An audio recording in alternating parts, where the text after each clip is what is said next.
उत्पत्ति अध्याय 30। जब राहेल ने देखा कि याकूब के लिए मुझसे कोई संतान नहीं होती, तब वह अपनी बहन से डाह करने लगी और याकूब से कहा, मुझे भी संतान दे, नहीं तो मर जाऊंगी। तब याकूब ने राहेल से क्रोधित होकर कहा, क्या मैं परमेश्वर हूँ? तेरी कोख तो उसी ने बंद कर रखी है। राहेल ने कहा, अच्छा, मेरी दासी बिल्हा हाजिर है, उसी के पास जा, वह मेरे घुटनों पर जनेगी और उसके द्वारा मेरा भी घर बसेगा। तब उसने उसे अपनी दासी बिल्हा को दिया कि वह उसकी पत्नी हो, और याकूब उसके पास गया। और बिल्हा गर्भवती हुई और याकूब से उसके एक पुत्र उत्पन्न हुआ। तब राहेल ने कहा, परमेश्वर ने मेरा न्याय चुकाया और मेरी सुनकर मुझे एक पुत्र दिया, इसलिए उसने उसका नाम दान रखा। राहेल की दासी बिल्हा फिर गर्भवती हुई और याकूब से एक पुत्र और उत्पन्न हुआ। तब राहेल ने कहा, मैंने अपनी बहन के साथ बड़े बल से लिपटकर मल्लयुद्ध किया और अब जीत गई, अतः उसने उसका नाम नप्ताली रखा।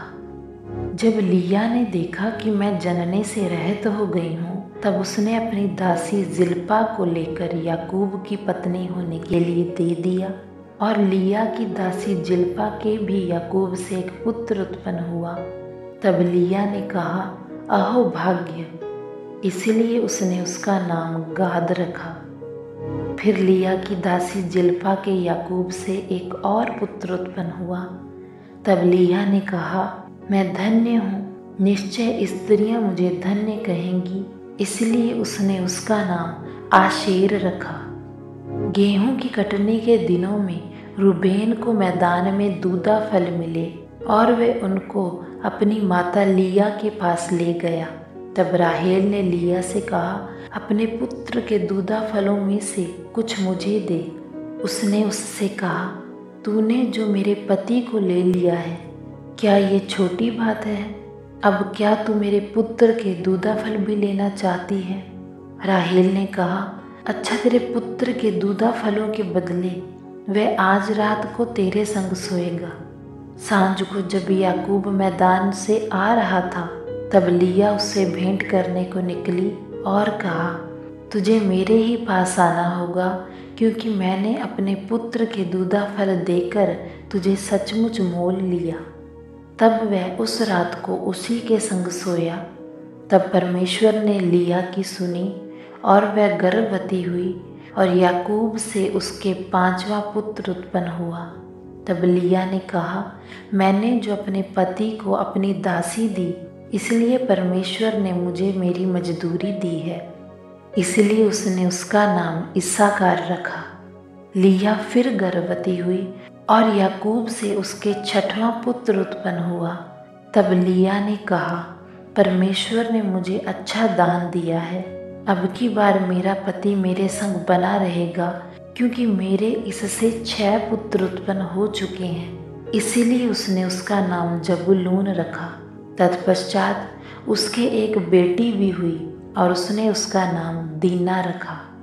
परमेश्वर ने राहेल की भी सुधि ली और उसकी सुनकर उसकी कोख खोली, इसलिए वह गर्भवती हुई और उसने एक पुत्र को जन्म दिया। तब उसने कहा, परमेश्वर ने मेरी नामधराई को दूर कर दिया है, इसलिए उसने ये कहकर उसका नाम यूसुफ रखा, परमेश्वर मुझे एक पुत्र और भी देगा। याकूब और लबान के बीच विवाद। जब राहेल से यूसुफ उत्पन्न हुआ, तब याकूब ने लाबान से कहा, मुझे विदा कर कि मैं अपने देश और स्थान को जाऊं। मेरी स्त्रियां और मेरे बच्चे, जिनके लिए मैंने तेरी सेवा की है, उन्हें मुझे दे कि मैं चला जाऊं। तू तो जानता है कि मैंने तेरी कैसी सेवा की है।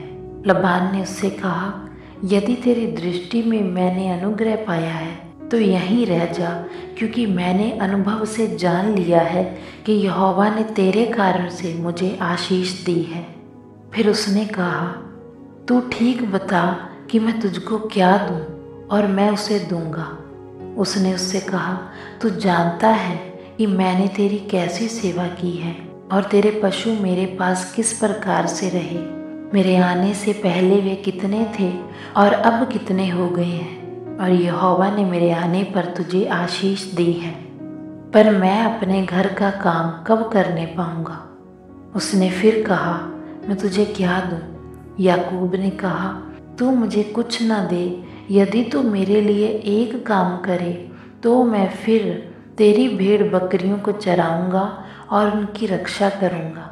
मैं आज तेरी सब भेड़ बकरियों के बीच होकर निकलूंगा, और जो भेड़ या बकरी चित्ती वाली और चितकबरी हो, और जो भेड़ काली हो, और जो बकरी चितकबरी और चित्ती वाली हो, उन्हें मैं अलग कर रखूंगा और मेरी मजदूरी में वह ही ठहरेंगी। और जब आगे को मेरी मजदूरी की चर्चा तेरे सामने चले, तब धर्म की यही साक्षी होगी, अर्थात बकरियों में से जो कोई ना चित्ती वाली ना चितकबरी हो, और भेड़ों में से जो कोई काली ना हो, यदि मेरे पास निकलें तो चोरी की ठहरें। तब लबान ने कहा, तेरे कहने के अनुसार हो। अतः उसने उसी दिन सब धारी वाले और चितकबरे बकरों और सब चित्ती वाली और चितकबरी बकरियों को, अर्थात जिनमें कुछ उजलापन था, उनको और सब काली भेड़ों को भी अलग करके अपने पुत्रों के हाथ सौंप दिया।